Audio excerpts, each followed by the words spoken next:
Yes, mari kita mulai. Road Spacer, pengalaman traveling paling berkesan. Kita coba cerita-cerita di sini pengalaman traveling teman-teman yang berkesan. Ada kalender barusan.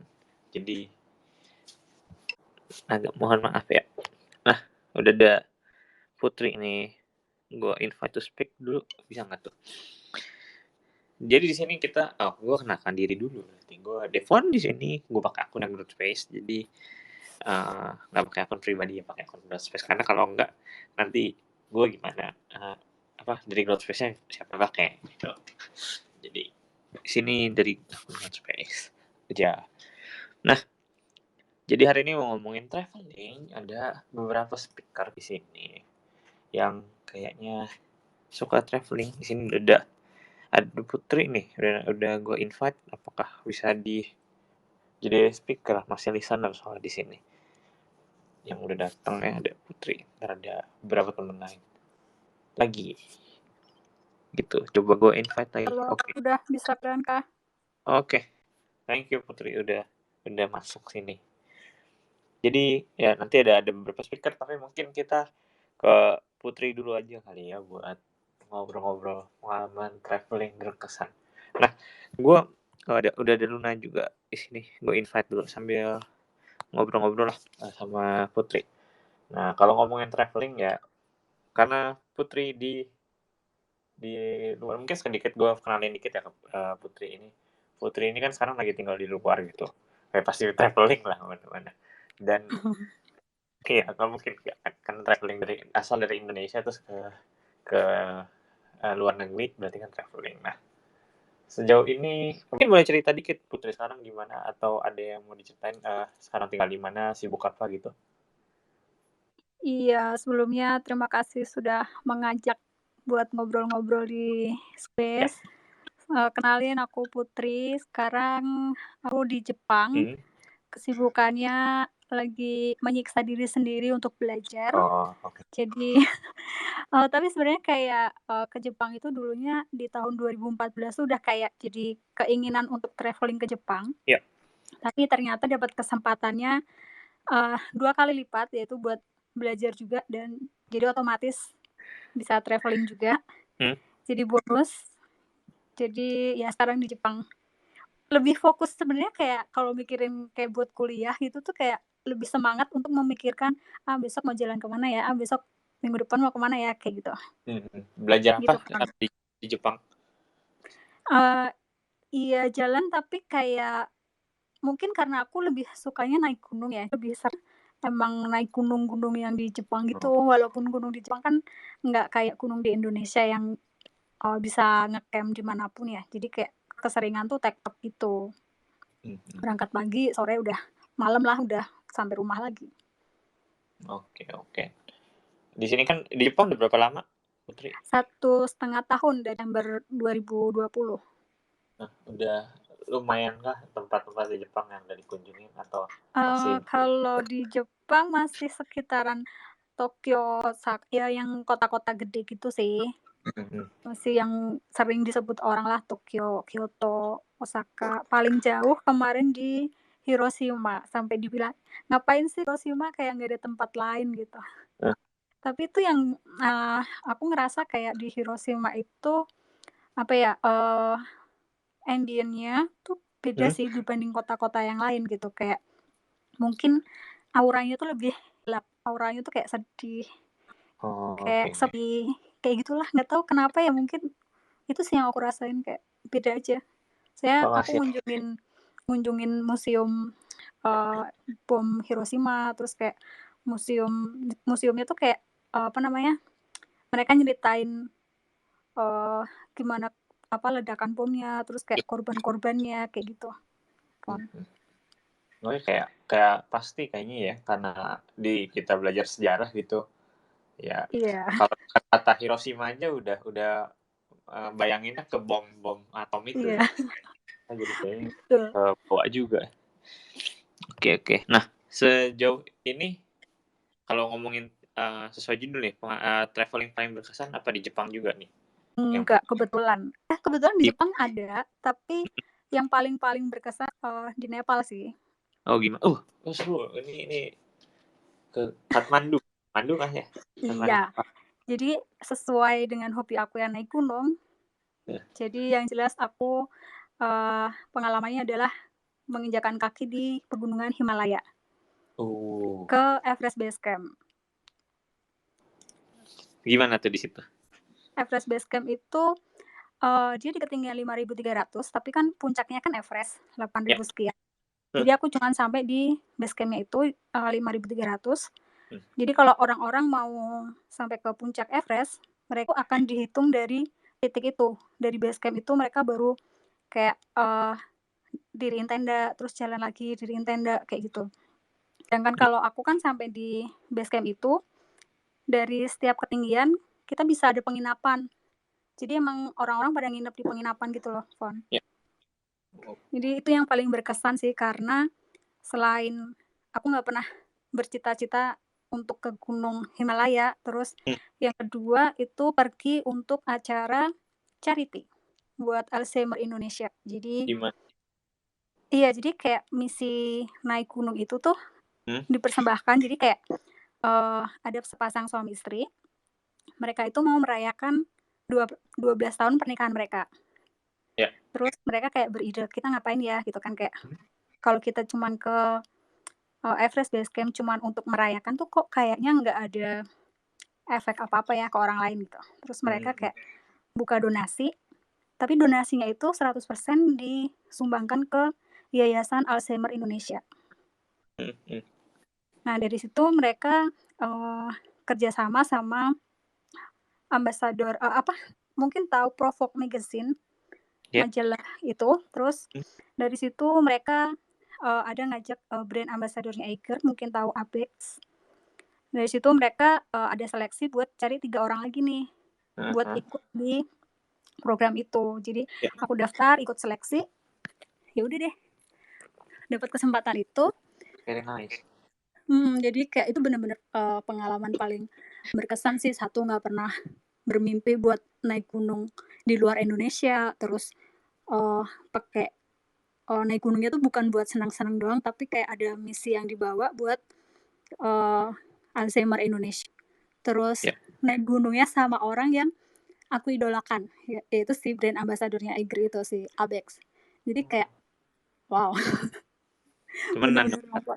Jadi terus dan kayak ya udah berangkat udah gratis, terus dapat support barang-barang Eiger dari ujung kepala sampai ujung kaki. Gitu sih. Oke. Itu di mana? Tadi gue Di Everest Base Camp di Nepal. sama. Itu ya sama ya di. Itu pergi 2 kali atau itu dalam kesempatan yang sama itu? Satu kesempatan. Jadi perjalanannya itu 14 hari, Fon. Oh, wow, lama juga. 14 hari dan setiap harinya itu kita jalan 7 sampai 8 jam. Di gunung situ ya? Gue nggak gitu ngerti. Iya. Jadi kita kan dari Indonesia transit di Malaysia ke Nepal. Dari Nepal itu kita masih harus terbang lagi ke Lukla. Mungkin kamu pernah dengar salah satu bandara berbahaya di dunia, Tenzing Hillary Airport, yang runway-nya itu nggak nyampe 500 meter kalau nggak salah. Dan itu di ujung runway-nya tuh udah langsung jurang. Jadi benar-benar kayak dan pesawatnya cuma pesawat kecil. Cuma 10 orang kalau nggak salah. Oke. Tuh, jadi dari situ baru kita mulai jalan kayak sehari 7 sampai 8 jam. Dan kita nggak bisa sampai malam. Jadi kayak maksimal banget jam 4 atau jam 5 sore kita harus udah sampai penginapan. Karena ya gunung es gimana sih, angin dan lain sebagainya. Dan kita sama sekali nggak punya basic untuk ke gunung es selain si brand ambassador Eiger itu. Dan aku sempat ngalamin mountain sickness juga sih itu di ketinggian 3.800. Gue sebagai orang yang nggak pernah mendaki gunung, melewati lembah di rumah aja, kayak gue penasaran sih, seru sih, tapi kok nggak bisa membayangkan gimana ya. Itu jadi di Mount Everestnya itu emang karena luas gitu ya, jadi bisa 1 hari itu 7 jam perjalanan gitu, nggak nyampe ujung, nggak nyampe top of the mountain juga gitu? Iya kan itu treknya panjang gitu kan. Oh. Jadi emang buat sampai ke Everest base camp-nya aja kan 9 apa 10 hari. Terus turunnya dihajar 2 hari.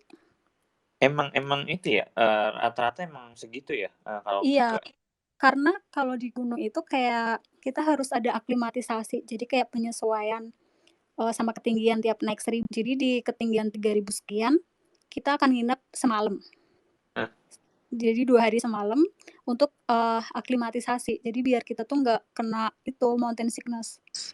Karena Oke. kalau mountain sickness itu kalau udah dari yang level rendah sampai yang paling tinggi, dia bisa menyebabkan kematian.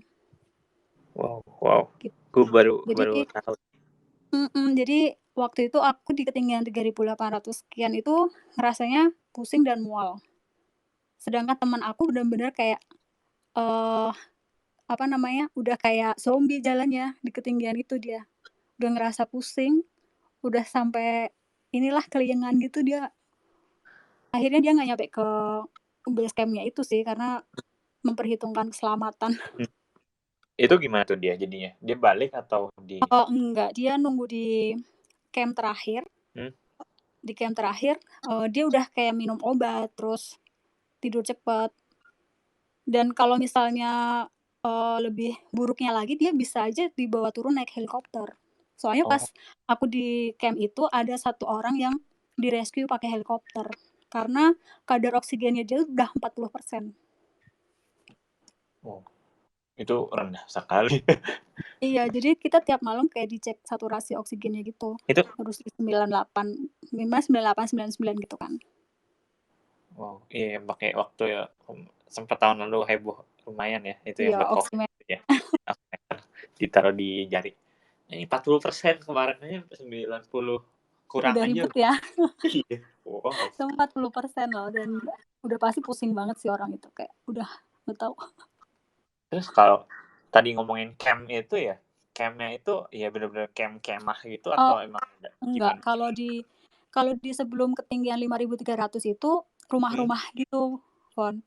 heeh, Tapi jangan dibayangkan kayak hotel gitu ya. Mungkin kalau di ketinggian sebelum masih 3.000-an itu masih ada, mountain hut yang masih bagus, masih hmm, proper lah. Tapi semakin di ketinggian, makin susah sinyal, makin susah listrik, makin susah air. ada yang bantuin gitu nggak atau gimana? Ada yang Oh jaga? iya, kita pakai porter sih, pakai Sherpa. Jadi kita masing-masing kita itu cuman bawa keperluan selama perjalanan. Jadi kayak jaket Hmm, sama minum aja. Sisanya kayak barang-barang buat selama tidur dibawain porter gitu. menarik Kalau sih. yang ekspedisi, mereka kayak ada yang dibantu sama hewan juga namanya yak, YAK. Apa tuh? Tunggu, gua sambil searching apa tuh? Ya, itu kayak binatang binatang khasnya di pegunungan Himalaya sih. Bentuknya kayak apa ya? Kayak kerbau gitu. Ya kerbau kayak rusa, kayaknya apa nih? Kayak gitu ya. Berarti bisa buat ini ngangkut barang kita ya Iya, jadinya ya? itu ngangkut barang. Mhm. Lucu sih, lucu. Emang ini hewan hewan di eh, Himalaya sih, heeh. yang Dan itu kalau dibikin steak enak banget. Waduh, bikin steak. Iya, jadi waktu turun, waktu udah yang karena turun kan dihajar 2 hari ya, itu bener-bener Eh, kayak, ya ampun udah mana yang ke titik terakhirnya tuh kan naik tangga, jadi jalannya trek-nya tuh berupa tangga batu gitu loh dan itu nggak ada habis-habisnya, terus kayak, ya ampun ini bisa nggak sih naik Yak aja sampai di penginapan itu akhirnya restorannya makanan terlezat yaitu Yak stick, udah dinaikin. terus jadi stick deh. Wah, wow. Oke, ini menarik banget sih gua seru sih bahas. Kok bahas gunung kapan kan mungkin kita bahas satu sesi gunung semua nih. Tapi gue mau karena ada beberapa speaker lain, gue mau coba ke speaker lain dulu ya. Nanti gue balik Silakan, lagi ke topik. ya. Di sini ada Luna yang udah naik juga dia jadi speaker. Halo Luna. Halo, Devon. Halo semuanya. Halo. Mungkin boleh boleh perkenalkan diri tuh sekarang kesibukannya apa dulu? Ya, halo semuanya. Perkenalkan nama saya Luna. Saya sekarang kesibukannya jadi manajer rumah tangga alias ibu rumah tangga aja. Ya, saya di sini kemarin diundang sama Devon untuk ngobrol tentang traveling juga, dan kebetulan ngomonginnya pas diomongin gitu aku kepikiran satu hal, ternyata sama juga, kita mau ngomongin gunung juga. Oh, gimana sih? Daerah-daerah gunung gitu. Ya jadi sebenarnya untuk traveling ini aku nggak nggak sehobi itu ya gitu, karena masalah biaya juga gitu. Nah tapi aku emang dari dulu emang suka banget sama Jepang. Jadi nah kebetulan tuh sebelum COVID tuh 1 tahun tuh aku kayak 2 kali ke Jepang. Nah itu pertama bawa keluarga, yang satu lagi honeymoon sama sekarang suami saya gitu. Nah di yang pas honeymoon ini kebetulan aku 2 minggu di sana. Nah jadi aku kali ini tuh mau cerita satu tempat yang sebenarnya sebelum travel kan biasanya kita bikin itinerary dulu ya gitu, Ya. untuk segala macam kesana mau naik apa segala macam gitu. Nah ini agak impulsif gitu, karena kayak aduh ngapain gitu. Awal mulanya itu karena kita 14 hari di Jepang tapi cuma beli tiket keretanya 7 hari. Jadi karena cuma punya tiket kereta 7 hari, jadi kita lama nih di Osaka. Nah, ada 1-2 hari di mana yang kayak kita udah tahu nih kita mau kemana gitu, mau apa segala macam, akhirnya nge-Google lah gitu. Apa sih di Osaka tuh ada apa sih gitu kan. Nah, akhirnya ketemu sebuah tempat jembatan namanya Hoshino Buranko. Buranko itu kalau nggak salah dia swaying, apa sih, goyang gitu. Hoshi itu bintang gitu kan, bintang bergoyang gitu kan. Ini jembatannya tuh panjang banget gitu, dan dia tuh kayak menghubungkan 2 bukit gitu nih. Kalau misalnya kalian mau Google, ada kok di Google namanya Hoshino Buranko. Itu dia kalau bisa naik kereta kan, kita beli tiket kan JR Pass aja ya gitu. Jadi kita naik keretanya yang JR. Nah itu kebetulan turunnya di stasiun namanya Hoshida. Nah tapi ternyata dari stasiun Hoshida kalau mau sampai ke sana pintu masuknya itu jauh. Nah kita awalnya tuh kayak jalan kaki aja kayaknya bisa. Kita lihat di YouTube tuh banyak tuh orang yang jalan kaki ke sana, oke gitu. Nah kita berbekal oleh Google Maps dilewatin perumahan orang. Jadi lewat daerah residential gitu yang istilahnya sepi, gak ada orang, dan akhirnya kita masuk ternyata dari pintu belakang, yaitu di jalur trekking. Ternyata itu jalur trekking. Ya gimana ya, kita nggak tahu lah gitu apa yang terjadi gitu, cuma pakai sepatu biasa aja, terus ternyata total kita harus trekking, tapi ya udahlah udah nyampe sana gitu kan. Jalan sampai atas, sampai jembatannya itu sekitar 1 jam lebih, ada 5 kilometer lebih lah gitu. Dan tapi itu jalurnya terusan naik gitu, banyak tangga apa segala macam, dan yang lucunya itu aku itu di gunung di daerah Osaka yang istilahnya tuh jauh dari mana-mana ya gitu. Terus tapi tiba-tiba di belakang ada orang naik sepeda ngomong bahasa Indonesia. 2 orang. Itu menurut aku tuh kayak hal random banget, ternyata mereka bertiga, yang 1 orang Jepang, yang 2 orang Indonesia. Itu lagi mau ke area yang sama gitu, tapi mereka naik sepeda, kita aku sama suamiku kan jalan kaki gitu. Menurutku agak aneh aja, itu bukan di kota, ini di gunung, di jalur trekking, tiba-tiba ketemu orang Indonesia gitu kan. Tapi ya udah, mereka karena bawa sepeda jadi lebih dulu jalan. Kirain minta bonceng. Enggak, sepedanya sepeda mama cari, tahu nggak? Sepeda ibu-ibu yang ada keranjang depannya itu. Oke. Tapi sepeda kayak gitu dibawa untuk trekking naik ke atas. Nggak tega juga gue. Susah juga ya naiknya kayaknya ya. Ya lumayan susah karena kan jalurnya nggak rapi banget ya, maksudnya banyak batunya juga gitu. Jadi sepedanya itu berisik lah, geruk-geruk gitu kan, dan susah, dan memang udah ada keranjangnya juga gitu, dan terus ya sambil jalan kan, jadi jalan kaki sama naik sepeda tuh speednya nggak begitu jauh lah ya gitu, kadang-kadang denger. Nah ya itu mereka kayak kadang, lu sih bawa cewek jadi susah naik ke atas gitu, tapi ngomongnya bahasa Indonesia soalnya ceweknya orang Jepang gitu. Terus gue ketawa aja dalam hati, ini orang kebiasaan banget orang Indonesia ngomongin orang lain pakai bahasa asing gitu. Ya udah akhirnya nyampe tuh naik ke atas. Nah sampai di sana jembatannya itu dia menghubungkan 2 gunung, aku kurang tahu juga gunungnya apa. Bukan gunung sih, bukit sih kayaknya. Nah itu jaraknya sekitar 283 meter. Nah itu tinggi banget, dan sayangnya aku kesana itu di awal musim gugur. Itu seharusnya bagusnya itu di musim gugur. Kenapa? Karena di sekitar situ kan banyak pohon. Pohonnya tuh kalau misalnya musim gugur kan orange gitu kan.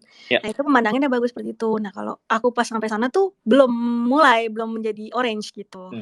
Nah belum menjadi orange itu, jadi ya udah foto aja biasa standar lah gitu, foto-foto biasa. Dan itu ini kebetulan juga ya gitu. Harusnya itu jembatan tuh tutup weekend, Sabtu Minggu.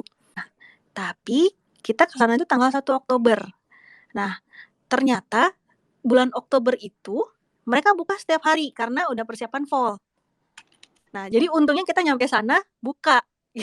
Wow. Karena harusnya itu tutup. Itu kalau nggak salah hari Sabtu gitu. Itu harusnya tutup tuh. Tapi karena udah masuk bulan Oktober buka. Untungnya. Jadi kita tidak sia-sia sampai sana gitu kan.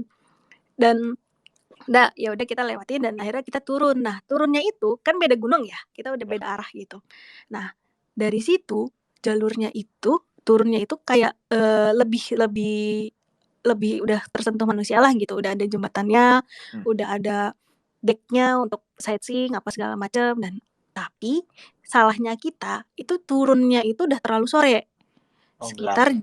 Sekitar jam 5, jam 6. Nah, untuk pulangnya itu kita harus ke stasiun lain dan dia bukan JR, jadi kita harus beli tiket juga. Jalur Keihan gitu. Aku lupa nama stasiunnya apa. Nah, tapi dari pintu masuk sampai stasiun itu sekitar 40 menit.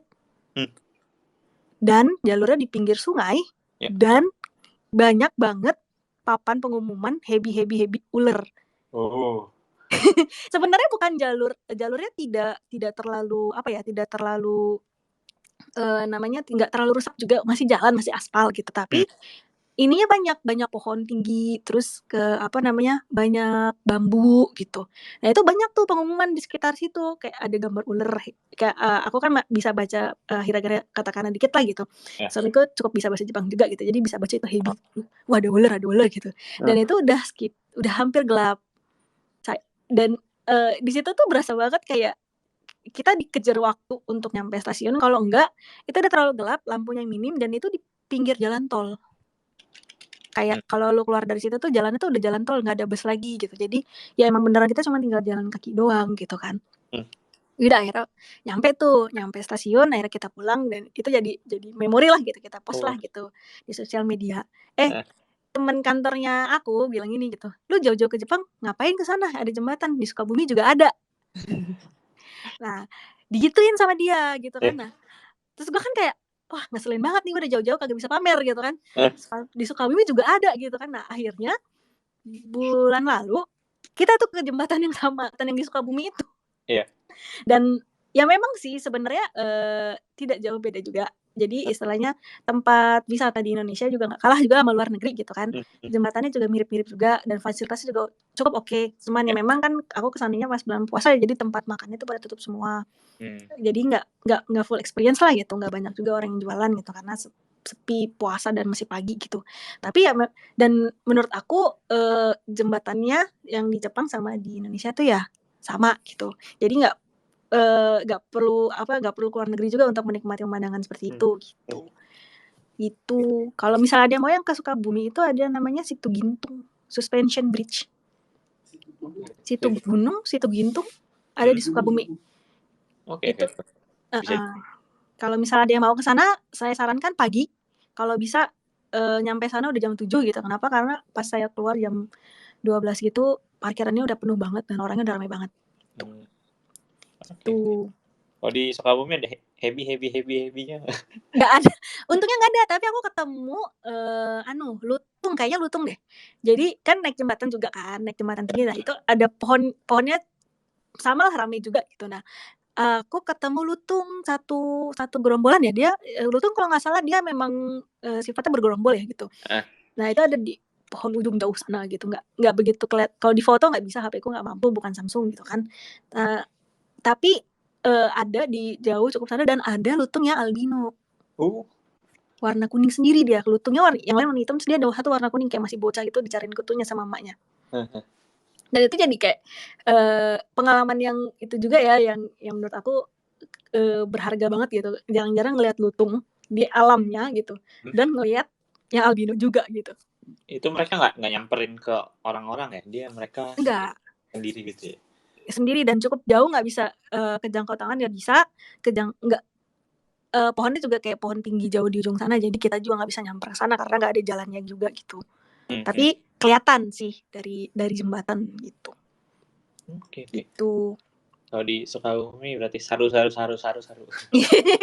di Sukabumi tulisannya mungkin saru gitu, tapi nggak, tapi di pengelolanya nggak nempelin sih ada lutung gitu tuh nggak ada. Cuman kayak ya keberuntungan aja gitu saat itu ada saru. Tapi kemarin Gitu. waktu yang di Jepang itu nggak ketemu ular sama sekali kan ya? Alhamdulillah enggak dan jangan ya. Karena sepi, jalannya sepi. Jadi kalau misalnya tiba-tiba kita kepatok, ya nggak tahu harus ngapain, keburu mati mungkin gitu. Nggak tahu, maksudnya nggak tahu bisa ngapain situ kalau ada ular ya gitu. Ya untung lah ya itu. Tapi dengar ceritanya seru juga ya. Kalau dengerin ya. Tapi kalau mengalami nggak tahu ya apa. Deg-degan sih sebenarnya. Karena ya kita nggak di tempat yang kita nggak tahu, terus jalan yang percaya aja sama internet gitu, sama Google Maps gitu kan. Terus tapi bener nggak sih ini jalannya tuh kita nggak tahu gitu. Jadi blind faith, terus takut tapi masih lancar dan ketemu aja gitu. Oke. Wah, menarik, ini seneng nih. Gue dua cerita ini kayak karena gue jarang traveling kali ya, jadi cerita ini kayaknya seru banget gitu. Oke, thank you Luna buat cerita. Nanti gue balik lagi. Ini ada Riri juga. Ya, sama. Halo Riri, halo. Hai Devon. Halo Riri. Mungkin sebelum ini kenalin diri dulu kali ya sekarang. Kerjaannya apa, sibuk apa gitu. Oke, halo teman-teman Growth Space, selamat malam. Nama aku Riri. Kerjaannya sekarang sih freelance aja di rumah. Personally aku kurang kayak agak Devon ya, tipenya kurang travel sebenarnya anak rumahan. Cuma mungkin ada satu pengalaman travel yang emang berkesan buat aku, jadi mungkin bisa share bareng teman-teman sekalian. Gimana tuh? Sekarang juga tinggalnya kan di luar Indonesia ya berarti ya? Iya, sekarang lagi di Malaysia. Di Malaysia, apakah pengalamannya di Malaysia yang berkesan atau di tempat lain yang berkesannya? Kebetulan aku di Malaysia udah hampir 3 tahun ya, jadi udah nggak terlalu berasa turisnya gitu, malahan berasa udah kayak penduduk. Jadi justru selama di Malaysia udah 3 tahun, aku sekarang kan di Kuala Lumpur, malah aku belum pernah kayak ke Penang, ke Ipoh, ke tempat-tempat wisata gitu, aku malah belum pernah sama sekali, saking udah mikirnya karena udah tinggal di sini, kebetulan bareng suami, jadi kepikirannya bakal long term, jadi kayak ya udahlah nanti aja kapan-kapan travelnya gitu, jadi malah belum pernah berpikir untuk travel di sini. Kalau gitu di mana nih yang travel berkesannya? Oke, ini satu negara yang ucapkan berkali-kali sebenarnya di session ini. Aku dulu ke Jepang, itu salah satu travel yang berkesan banget buat aku. Karena seperti Kaluna juga, aku cukup wibu ya dari kecil. Jadi dari SD aku seneng banget hal-hal yang berbau Jepang gitu. Jadi sejak dulu aku udah berkomitmen ke diri sendiri.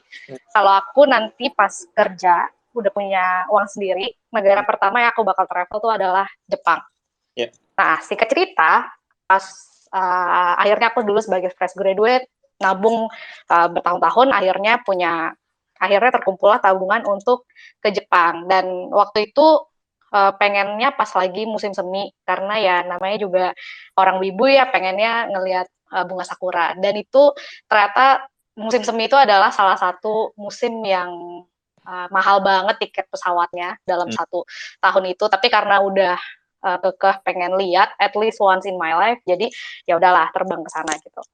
Terus pas udah sampai ke sana, sebenarnya di sana tuh aku plannya bukan pengen ke tempat-tempat turis sih, kayak Tokyo Tower, Skytree gitu, atau Gunung Fuji, tapi aku pengen ngerasain gimana sih kehidupan orang Jepang itu yang selama ini cuma gue nonton di anime, gue baca di manga, atau nonton di drama. Kayak penasaran mereka tuh hidupnya seperti apa sih, makanannya seperti apa, restoran seperti apa, budaya seperti apa. Dan di sana jadinya selama traveling kurang lebih 2 minggu, itu lebih ke kayak cobain restoran random.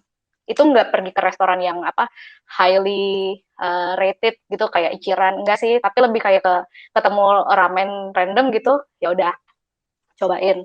Nah, terus juga kayak piknik di taman gitu. Kebetulan aku pada 2016, jadi pas saat itu di Jakarta belum banyak tempat piknik outdoor ya. Jadi kebetulan itu piknik pertama tuh justru pas di Jepang, dan itu kayak berasa it was a nice experience. Terus juga pertama kali naik kereta itu justru di Jepang.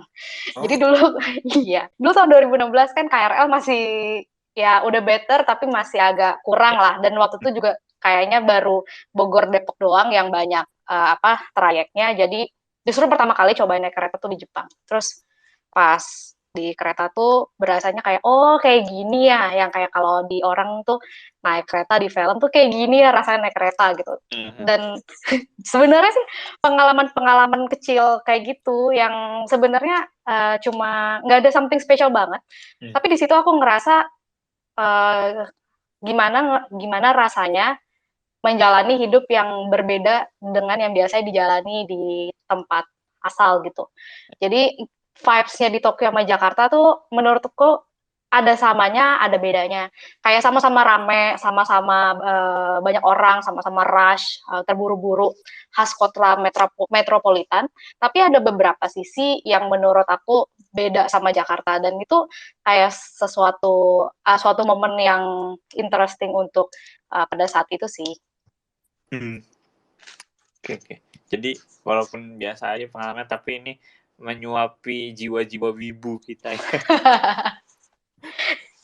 Jadi tuh karena pengalaman itu, aku jadi tahu gitu, kayak misalnya kenapa sih orang Jepang tuh kalau di drama gitu, kalau buang sampah nggak boleh sembarangan. Terus kalau di film tuh kayaknya dulu tuh aku nggak ngerti gimana caranya, itu kan sakura kan bunga kan berjatuhan ya, tapi gimana kok kayaknya kalau di film kok bersih-bersih aja gitu. Pas di sana tuh aku ngerasain ternyata emang di sana tuh banyak kelopak bunga tapi nggak becek gitu kayak di Jakarta somehow. Jadi aku kayak ngerasa memang ada kebiasaan-kebiasaan dari perbedaan budaya yang itu bisa jadi sesuatu yang beda juga rasanya gitu. Jadi interesting. Oke. Karena wibu ke Akiba nggak wibu? Tentulah harus. Nah, ngapain? Main cafe. Apa yang di situ? Jadi waktu ke Akihabara sih nggak ada spesifik ya, lebih kayak muter-muter aja. Kayak Akihabara kan suka dikasih tahu banyak cafe lah, banyak teater AKB, terus pusatnya IT. Jadi nggak ada tujuan spesifik, lebih kayak seperti apa sih Akihabara tuh. Ternyata Akihabara tuh ada wibunya, tapi ada geek-geeknya juga. Ada lucunya di Tokyo. Aku kebetulan 2 minggu di Tokyo aja, kemana-mana. Jadi di Tokyo itu yang menarik buatku tuh bener-bener ketika kita keluar stasiun, itu bisa beda banget vibes-nya. Misalnya di Akihabara sama di Harajuku tuh pas keluar stasiun, beda banget gitu vibes-nya. Jadi aku kayak, ini aku cuma di Tokyo berasa beda banget suasananya. Aku nggak perlu ganti kota, berasa different banget gitu. Itu menarik sih. Iya, gue jadi mikir bayangin gitu kan ya. Kemana tiba-tiba wibu semua, kemana rambut merah jablek-jablek semua. Oke. Tapi di situ udah di Akiba itu ya suasana aja ya. Terus beli apa nggak di situ? Beli dong, tentu beli.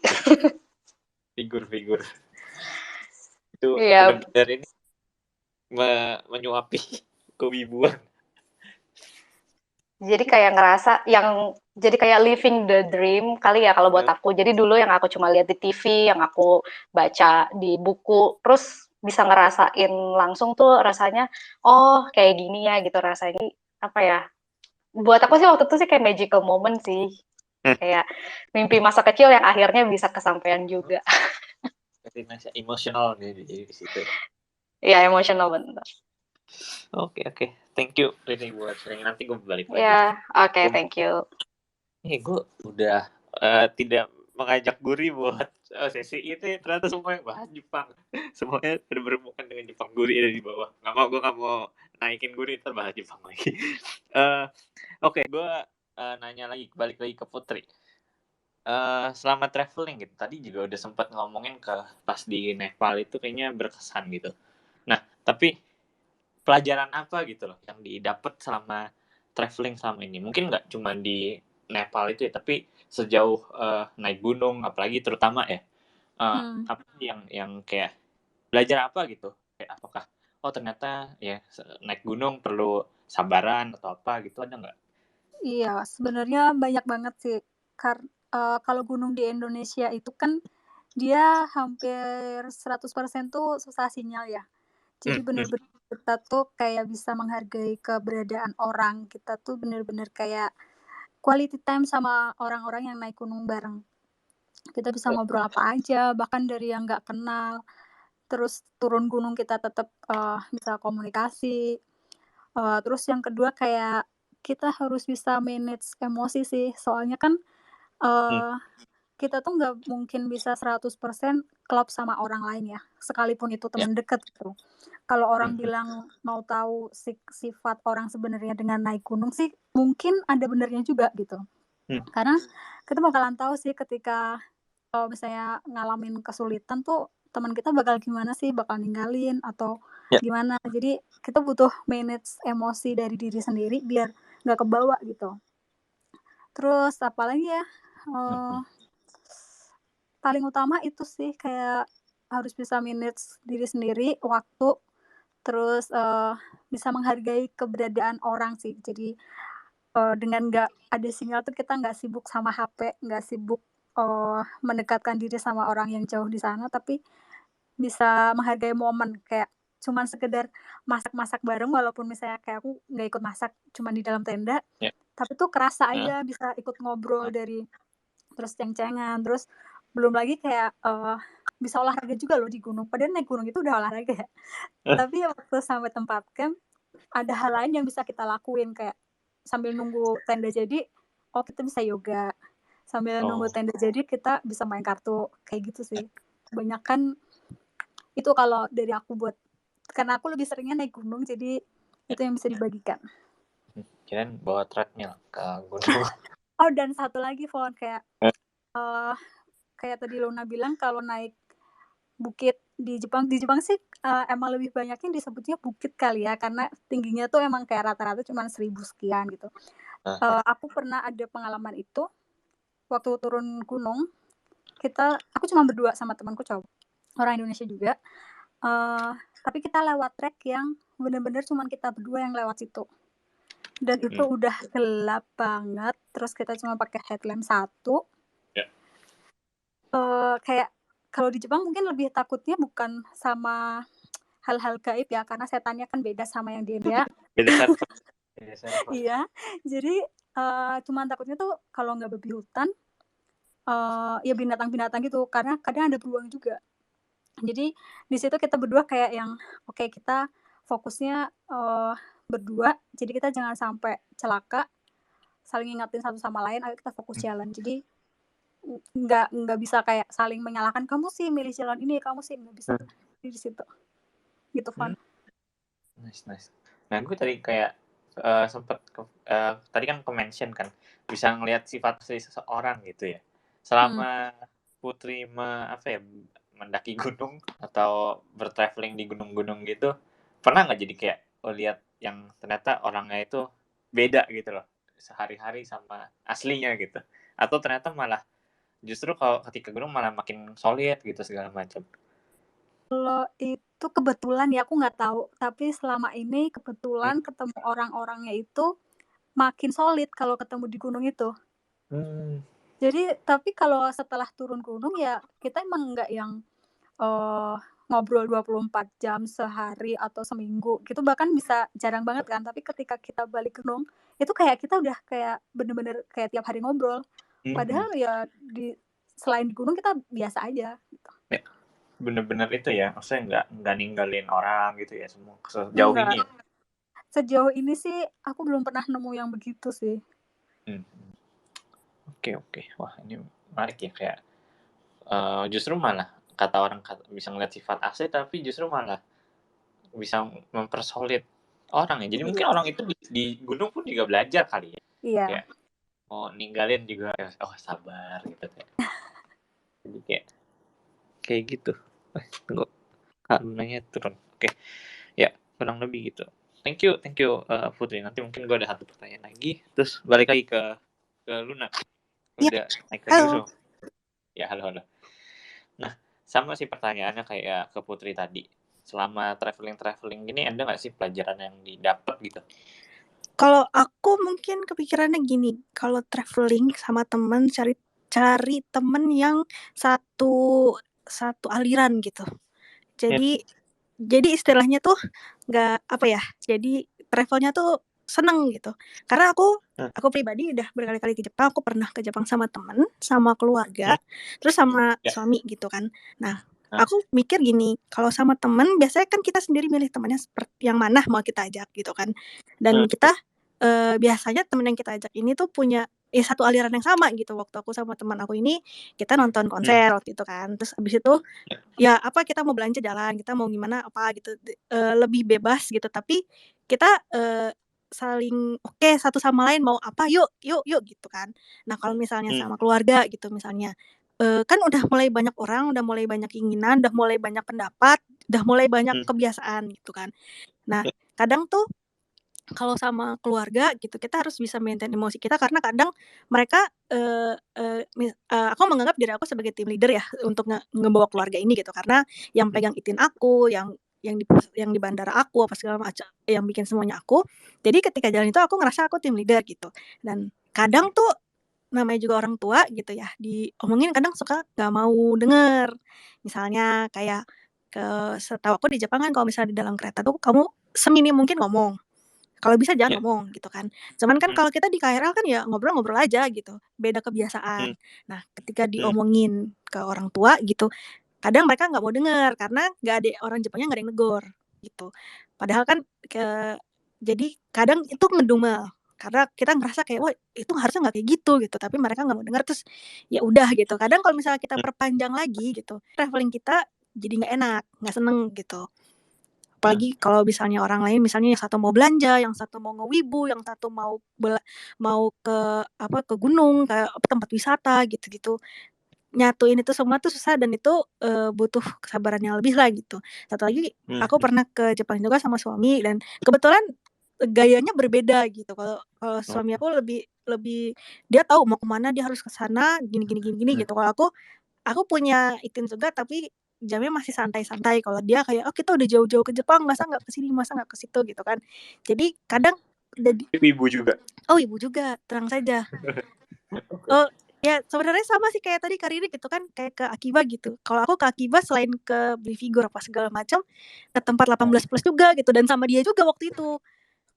Dan ya intinya pas aku mau jalan-jalan santai itu kadang dia pengen oh kita harus ke 18 plus kita harus ke tempat ini mau ngelihat figur ini gitu kayak banyak hal yang emang dia mau terus aku kayak santai aja kali gitu Jepang nggak kemana-mana gitu kan jadi kadang nggak ketemu gitu di situ kan ya jadi untuk apa ya untuk kita sendiri pribadi sendiri gitu kalau mau traveling carilah temen partner yang pas untuk traveling itu dan cobalah maintain diri kamu untuk sesenang mungkin di travel itu meskipun kayak aku sama keluarga kan aku nggak bisa milih ya keluarga seperti apa aku nggak tahu lah gitu dia seperti apa di sana gitu tapi kan aku tetap harus jalan bawa mereka gitu kan harus maintain diri kita untuk tidak kebawa sama emosi gitu jadi travelnya juga tetap seneng gitu kalau aku sih banyak kan gitu.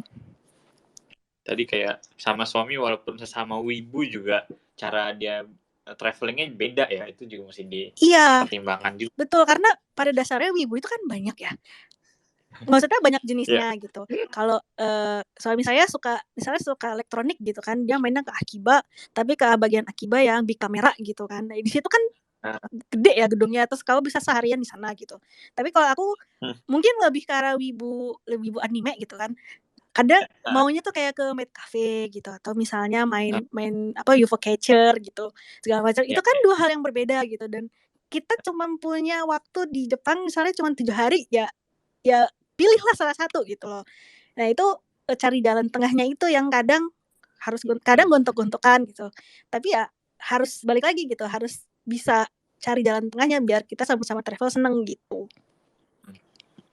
Oke. Wah ini jadi ini ya saling kompromi gitu. Iya sebenarnya kalau ada waktu panjang nanti kalau tadi aku dengar cerita Kak Ridi gitu kan, sama sih waktu dulu kuliah pengen ke Jepang terus akhirnya lulus ke Jepang gitu kan, terus kayak ngewibu pertama kali ke sana gitu, terus aku jadi kayak, wah ini bisa ngegibah bareng nih gitu. Sama yang kalian ini semua. Nggak tahu ya Putri, wibu juga kan? Ini kalian kayaknya bisa pergi bareng. Ya mungkin maksudnya ya itu justru di situ gitu ketemu orang yang kayak wah ternyata kita sama sukanya gitu dan pergi bareng jadi satu tujuan gitu. Mungkin gitu sih, lebih ke arah cari temen satu tujuan untuk traveling jadi lebih senang gitu. Oke, cari temen yang satu tujuan ya. Mm-mm. Oke. Sip. Thank you Luna buat carinya. Iu. Ntar gue balik lagi. Sekarang balik lagi ke Riri. Nah, kalau dari Riri gimana? Ada pelajaran apa gitu nggak selama traveling? Apalagi kan kalau Riri kan katanya kayak gue ya, yang traveling. Apakah selama sekalinya keluar langsung dapat banyak hal gitu? Iya benar sih, bisa dapat banyak hal. Tapi sebelumnya mau ngejawab Kak Luna, ya ampun, kita bisa ngewibu bareng loh ntar di Discord suka maju. Itu linknya di atas ya kok. Iya. Bareng. Iya, kita ngewibu nanti ya habis ini. Ayo, sip. Oke, ngejawab pertanyaannya Devon, mungkin ini agak kurang berhubungan sama cerita aku yang barusan traveling ke Jepang.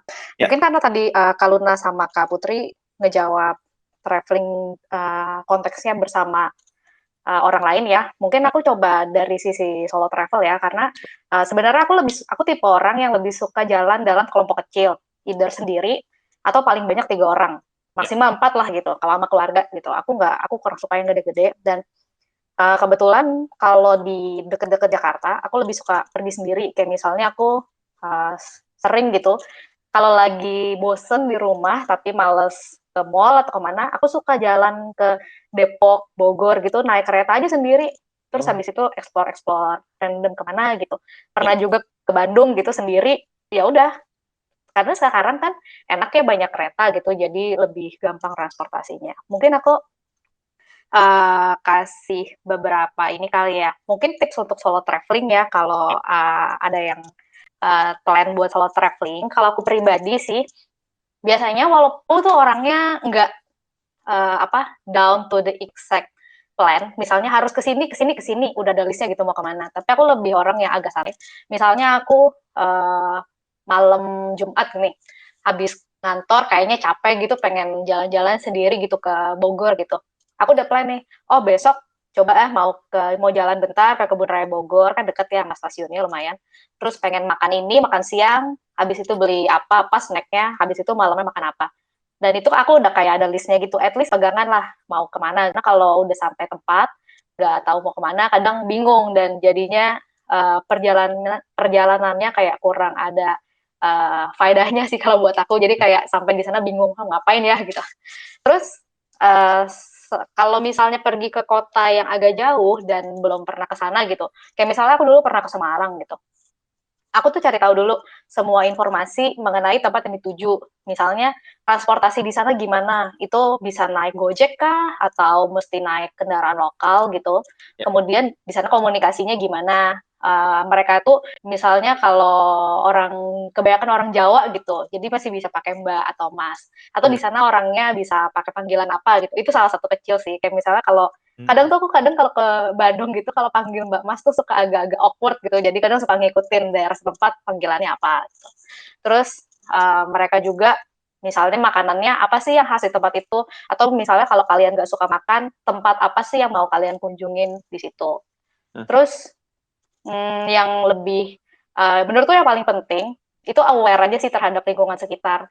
Jadi bukannya kalian mesti selalu waspada gitu ngeliatin orang di sekitar, tapi kalau aku sejak aku sering kemana-mana sendiri, itu somehow intuisinya jadi lebih terasa. Jadi kalau misalnya ada yang udah mulai nggak enak nih, kayak nih orang kok kayaknya vibes-nya mulai nggak enak gitu, ya udah kita pindah ke tempat lainnya gitu. Terus kalau misalnya buat aku pribadi, solo traveling itu kayak salah satu cara untuk aku discover myself gitu.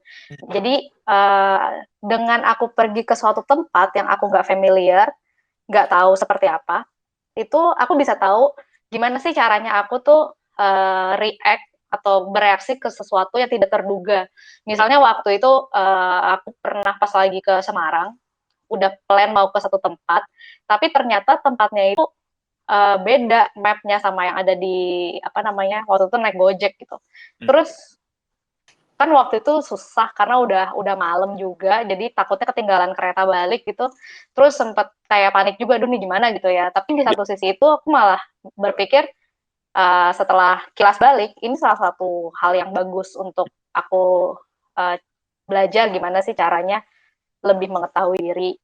Terus yang aku paling berasa, gimana sih caranya kamu tuh sebagai diri sendiri bisa tahu kalau kamu tuh bisa depend on yourself, kamu tuh ternyata bisa kok sendiri, nggak kemana-mana tuh tidak harus selalu tungguin orang, bisa kok pergi sendiri, bisa kok mandiri gitu. Ternyata realize banyak hal yang sebenarnya kita bisa, cuma mungkin selama ini karena keterbatasan kita, terus berpikir, enggak deh, kayaknya nggak bisa deh, masa sih pergi jauh gitu sendiri, cewek lagi gitu, bisa nggak sih? Tapi ternyata setelah di jalan itu bisa, jadi lebih percaya diri. Oh, nice. Jadi justru belajar percaya diri juga ya. Ini gue pun juga ya sebagai orang yang juga jarang traveling gitu ya. Kayak pergi sendiri itu rasanya kayak confidence-nya naik gitu ya. Kayak ternyata gue bisa. Bener. Iya. Mau nambahin Tapi dong, sekarang ya silakan. Sorry, tadi kan Mbak Riri bilang buat solo traveling kan. Aku mau nambahin sih Mbak kalau boleh, kayak soalnya kemarin aku sempat juga solo traveling pakai kereta murah di Jepang, itulah yang Hachikipu itu. Aku pergi sendiri. Penting buat punya plan, maksudnya plannya jangan cuma satu, terus kayak siapin dana darurat kalau misalnya kayak kemarin aku sempat kayak harus ketinggalan bis, jadi aku maksudnya harus beli tiket baru lagi kan, jadi kayak perlu dana darurat atau plan A, B, C sebanyak mungkin lah istilahnya gitu. Benar, setuju. Oke. Dana darurat ya itu. 6 kali itu kan 6 kali pengeluaran. Enggak. Yang penting ya maksudnya kalau ada sesuatu yang di luar kendali kita, kayak kemalaman lah apa, terus ketinggalan kereta, akhirnya aku harus naik taksi dari stasiun ke rumah, jadi gitu. Iya.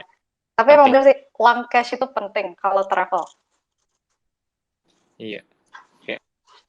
Ya, in case itu ya harus naik kendaraan yang nggak bisa pakai cashless gitu ya. Iya, kendaraan, makan gitu, kadang kan suka ada yang nggak bisa bawa aja sih. Tapi setelah nikah masih sering solo traveling juga nih, Zizi? Kebetulan karena di negara ini belum familiar, jadi masih belum sih sekarang. Masih belum membiasakan diri sama culture di sini. Berarti udah 3 tahunan nggak pernah solo traveling lagi ya? Kan pandemi Kak kemarin. Oh iya juga sih, itu bisa dimaafkan lah ya. Betul, oke. Thank you Riri buat ceritanya. Sekarang nih nih Ripka udah naik juga. Ripka bisa diajak ngobrol nggak, Rip? Bisa. Halo, maaf baru nongol. Nggak apa-apa. Mungkin Ripka boleh memperkenalkan diri dulu ke teman-teman.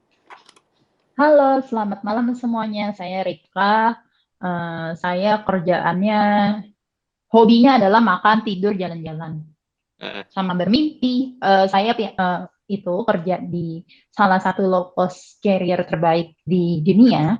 Makanya saya dapat perks, dapat tiket murah, mau kemana-mana tuh bisa murah banget. Itu makanya sering jalan-jalan. Oke. Jadi sama kayak teman-teman yang sebelumnya, gue mau tanya, tempat paling berkesan yang pernah Ripka kunjungi apa dan kenapa itu Jepang? Apa? Jadi Jepang? Nggak, pernah kemana yang paling seru? Tentunya, jadi aku pernah di Indonesia, pernah di luar negeri, pernah. Yang paling jadi favorit aku, yang paling nyantol justru Pineng. Kenapa tuh?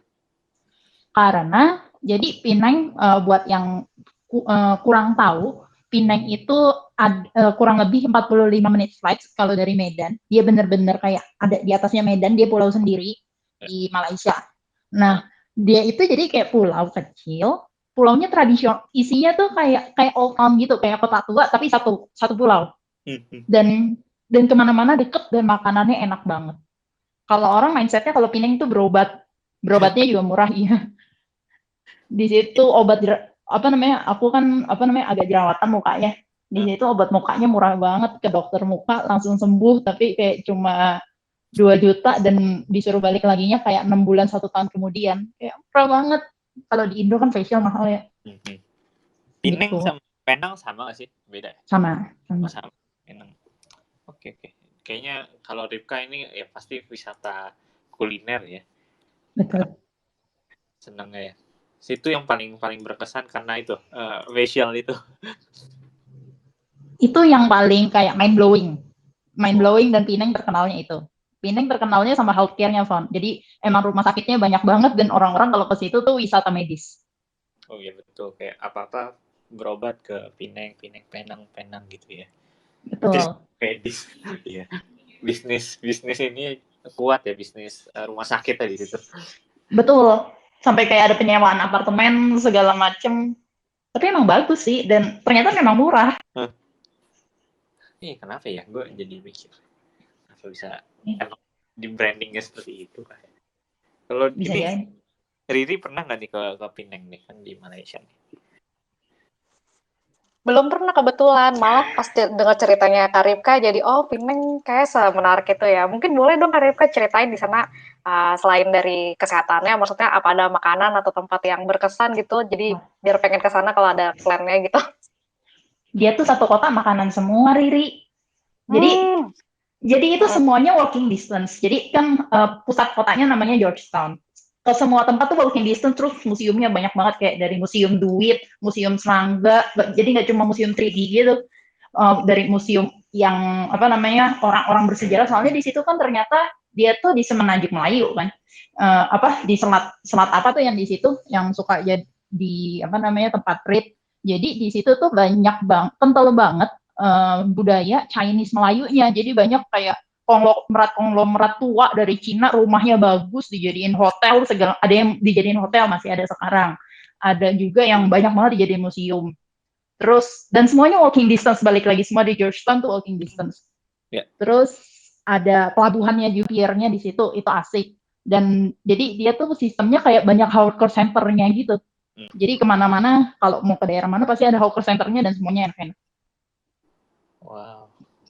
Museum makanan juga ada di situ. Museum makanan, museum oldies. Justru ini ya kalau Malaysia, Penang jadi kayaknya yang seru ya sebetulnya ya. Salah satu yang seru juga ya. Ya. Tapi mungkin orang nggak bisa Kuala Lumpur gitu. Kenapa? Justru kalau aku mikirnya Kuala Lumpur kan city ya, big city. Yeah. Jadi kayak kemana-mana jauh gitu loh. Kalau Penang kayak, Penang kafenya juga banyak. Kafe yang antik-antik atau enggak local artisan shops kayak di Jepang. Jadi kayak nggak usah jauh-jauh ke Jepang, mau jajan cakep tapi nggak ngabisin budget banget, Penang. Oke. Riri ada mau nanya lagi nggak tuh, Riri? Enggak, mau komen aja. Jadi beberapa temanku yang udah pernah ke Malaysia gitu dan pernah ke Penang, mereka rekomendasi untuk ke Penang gitu. Cuma kalau aku pribadi mikirnya tuh kayak gini, kan di KL kan semua makanan ada ya, kayak kalau Penang apa ya? Kayak dia mie apa gitu ya? Atau kayak nasi kandar dari Penang juga ya kalau nggak salah gitu.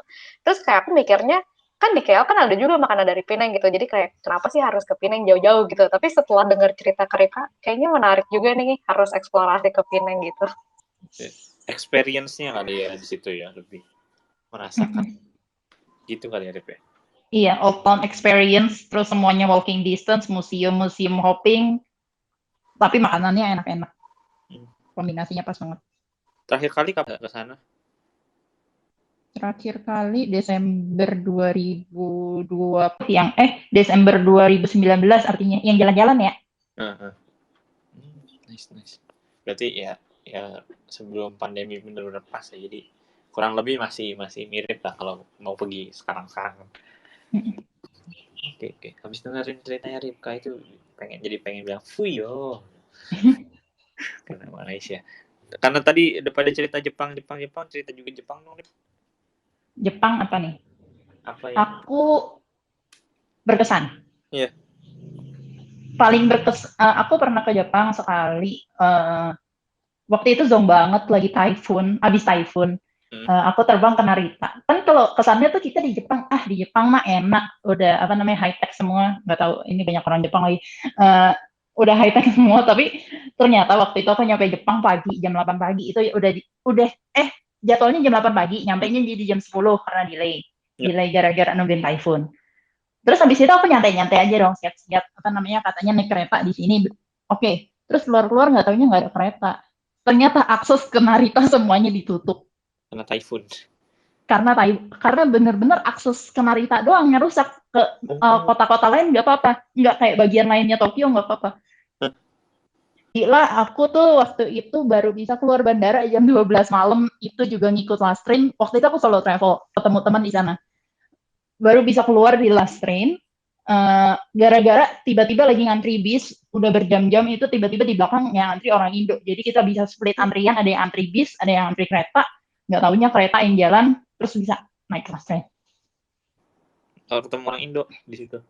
Iya. Lagi ngomongin orang Jepang. lagi. Tapi itu gila sih, Fon, kayak soalnya sampai makanan di di vending machine-nya semuanya habis. Hah? Karena kanan gitu. Karena itu tadi typhoon itu jalan rusak apa gimana? Soalnya kan baru bisa keluar gue jam 12 malam. Iya, gue baru bisa keluar jam 12 malam, gue nggak beli SIM card segala macem. Bergantung sama wifi. Jadi gue bener-bener nyantai-nyantai aja, nggak taunya sampai malam, nggak taunya bahkan sampai ada yang nginep waktu itu. Mungkin orang-orangnya panik dan emang rame banget, makanya semua makanan di Sevel abis, udah kayak nggak tahu, udah kayak COVID kedua yang toilet paper abis di US kali. Tapi ini orang bahkan pada pengen keluar dari Narita tuh cari domestic flight lagi ke bandara mana, abis itu baru naik Shinkansen ke Tokyo. Itu pertama kali ke Jepang? Iya. Terus gue hampir nyasar juga naik kereta. Kenapa? Gue hampir nyasar juga naik trennya. Itu berarti kan hari pertama ya? Hari pertama berarti itu? Apa hari terakhir? Hari pertama. Terus habis itu setelah itu ya udah oke aja kan?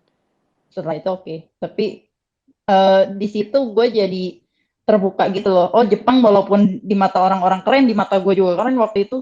Ternyata kalau zong juga zong aja. Iya. Ya semuanya kalau ya lagi zong ya sama aja ya gitu ya. Oke. Nah, terus selama bertravel kayaknya kan lu travelnya sangat-sangat sering ya. Kayak pengalaman travel itu ada nggak pelajaran yang lu dapet gitu? Ya. Apakah lu menjadi menghargai budaya orang lain, atau lu jadi lebih sabar kah, atau gimana? Gue selama travel yang paling kental gue pelajarin satu sifon. Dulu kan gue tuh bener-bener kayak gila makan, gila traveling. Terus gue jadi belajar kenapa nih gue ketagihan. Bisa jadi emang gara-gara ada sesuatu dari dalam yang belum diberesin. Soalnya gue tuh 2020 bener-bener kayak ke 8 negara kali. Padahal gue kerja full time, kayak nggak 8 negara, maksudnya 4 negara dan bener-bener ke 20 tempat berbeda. Dan gue jadi kayak kenapa gue se-addict ini ya traveling. Terus habis itu gue jadi ternyata terus habis itu setelah traveling bener-bener akhir tahun lagi recap gitu akhir tahun, setahun ini ngapain aja, kok kosong ya, gue udah traveling sebanyak ini kok jadinya tetap kosong, banyaknya solo traveling, banyak yang double, banyak yang bareng-bareng juga. Jadi kayak menurut gue traveling itu bikin lu kenal diri sendiri banget sih. Gue edit ini gara-gara gue ada yang kosong, ada yang belum dibetulin gitu. Jadi ketika traveling lu mengenal diri sendiri. Iya. Jadi ketemu gak pas traveling dirinya?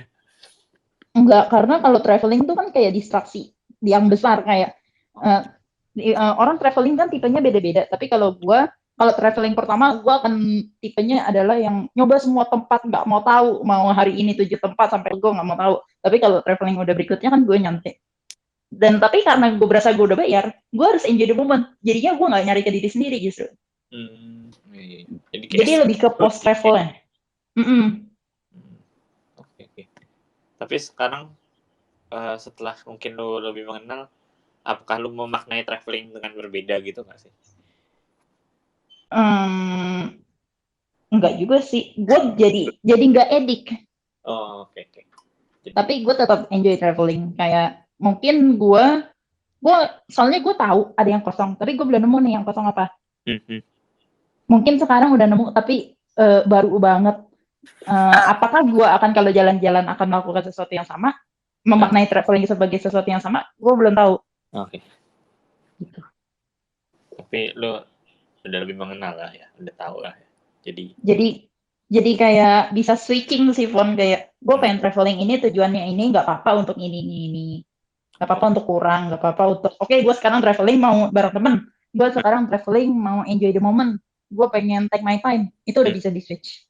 Oh, apa ya? Jadi lebih bisa lo mengendalikan lah itunya ya. Iya. Ini untuk apa, jadi lebih tahu gitu ya. Tahu dulu mungkin lebih ya udah gitu, gue pengen traveling aja gitu ya. Betul. Oke. Dan karena udah lewat jam 9, gue terakhir deh pertanyaan buat semuanya. Tips buat teman-teman yang mau traveling agar makin seru nih. Mulai dari Kak Putri. Dari Putri. Gimana? Yang pasti harus siapkan plannya. Plannya jangan cuma satu, terus siapin dana darurat. Yang ketiga, tadi siapa yang bilang, Luna apa Riri ya, yang pilih partner travelingnya yang cocok, yang sesuai sama, yang sejalan lah, jadi biar nggak mood selama traveling, sama apa ya pinter-pinter manage emosi sendiri sih gitu. Oke. Siapin segala sesuatunya ya, jadi musik udah prepare, semua well prepared lah gitu. Iya, terus betul. Ada dana darurat tadi ya, yang tadi udah mention. Pilih partner yang oke. Sama satu lagi apa tadi? Gue lupa nih. Pinter-pinter manage emosi diri sendiri. Mau itu travel sendiri atau bareng-bareng sama orang, soalnya penting sih. Oke. Ya. Oke, thank you Putri. Nah, ke Luna sekarang. Tadi mungkin udah beberapa tips, mungkin bisa dikasih tahu lagi. Iya, aku mungkin banyak yang sama kayak Kak Putri ya gitu. Cari partner yang sesuai gitu, terus bikin planning juga, terus juga punya uang lebih lah gitu, uang darurat gitu. Terutama paling aku mau nambahin sih, tahu gaya traveling kamu gitu.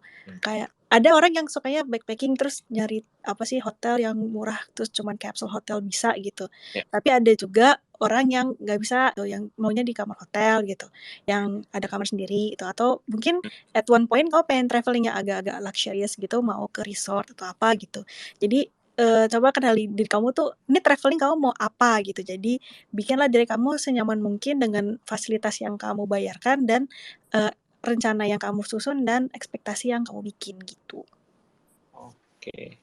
Jadi cari partner sesuai, well prepare, siapin duit lebih tadi sama ya kayak Putri. Terus yang terakhir yang di highlight, tahu gaya traveling kita sendiri gitu. Iya, udah gaya atau itu sih kali ya, tujuan traveling, kayak lagi pengen backpacker kah, lagi pengen jalan-jalan yang jauh kah, atau misalnya mau yang luxurious kah gitu.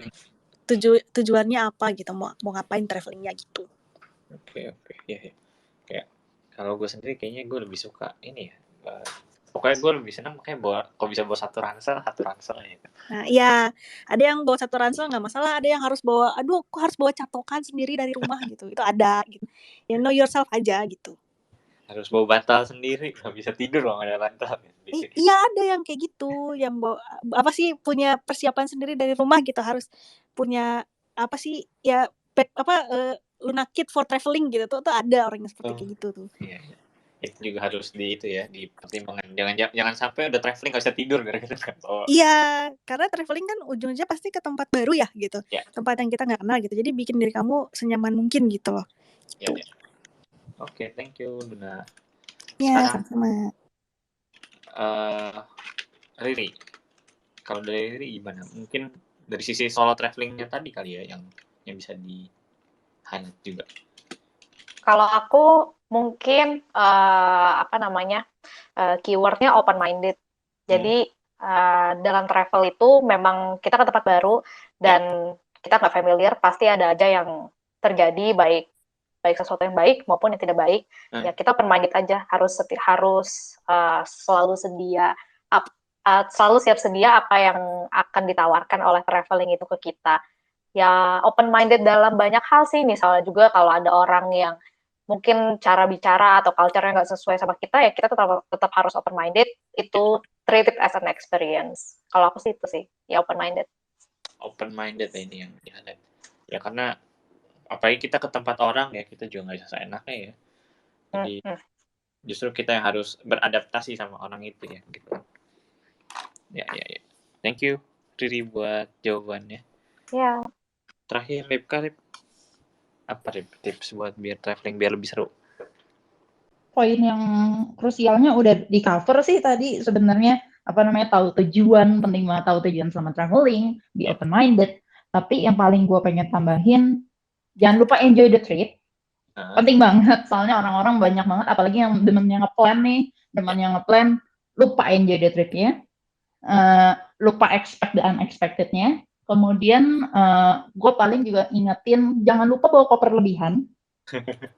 Gedein kopernya, nggak apa-apa ada space kosong daripada nanti beli koper di sana. Sama jangan lupa review. Maksudnya tadi kan udah bikin tujuan nih sebelum trip, nanti review.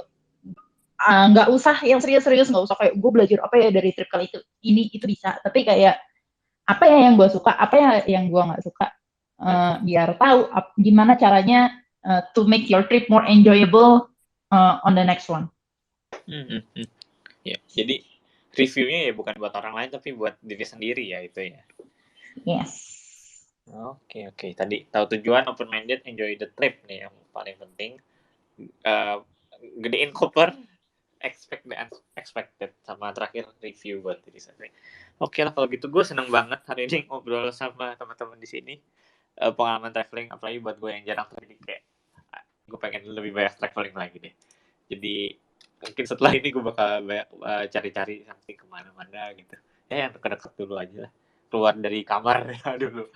Ya, thank you banget buat semuanya, buat teman-teman yang jadi speaker, terus juga teman-teman yang udah jadi listener juga sampai udah hampir 1,5 jam ini. Dan ya kalau mau ngobrol-ngobrol lebih lanjut tentang traveling atau ngewibu atau apa, di Discord kita di Kelurahan Sukamaju, linknya udah ada di atas, juga bisa langsung aja masuk ke situ, kita bisa ngobrol banyak hal di situ. Jadi thank you semuanya sekali lagi, selamat malam, goodbye and goodbye, bye semuanya. Bye. Kasih ya. Thank you. Good night. Good night.